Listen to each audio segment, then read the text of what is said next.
اور سنو اے شیخ ابو صالح، صرف اتنا ہی نہیں، درجے اور مقام بھی ان کو بڑے ملے ہیں۔ اللہ نے اس بچے کو وہ مقام دیا ہے، جس طرح میں صفِ انبیاء میں نبیوں کا امام ہوں، اسی طرح خدا نے اس بچے کو صفِ ولایت میں ولیوں کا امام بنایا ہے، صفِ ولایت میں ولیوں کا تاجدار بنایا ہے۔ سرکار غوث پاک رضی اللہ تعالیٰ عنہ ابھی پیدا ہو رہے ہیں، پیدائش کا وقت قریب ہے، اور سرکار غوث پاک کے والد کو خود رسول پاک آ کے بشارت دے رہے ہیں، آنے والا بچہ بڑا باکمال ہے، میں بھی پیار کرتا ہوں، میرا رب بھی پیار کرتا ہے۔ اور سنو اتنا ہی نہیں، جس طرح صفِ انبیاء میں نبیوں کا امام ہوں، سید الامام ہوں، سید الانبیاء ہوں، اسی طرح عبد القادر جیلانی صفِ اولیاء میں اولیاء کا سردار ہوگا، ولیوں کا تاجدار ہوگا۔ برادران ملت اسلامیہ،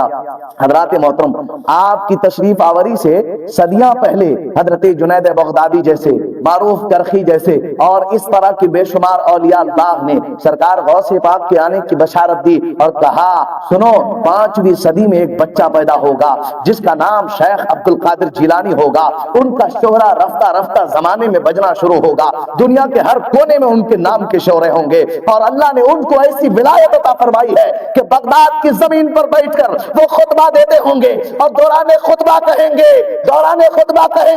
قدمی ہاذا علی رقبت کل ولی اللہ، میرا قدم سارے ولیوں کی گردنوں پہ ہے۔ فرماتے ہیں سارے اولیاء جو زمانے میں ہوں گے وہ بھی گردنیں جھکائیں گے، جو پہلے تھے جو قیامت تک آئیں گے وہ سارے ولی ان کے قدموں کے سامنے گردنیں جھکا دیں گے،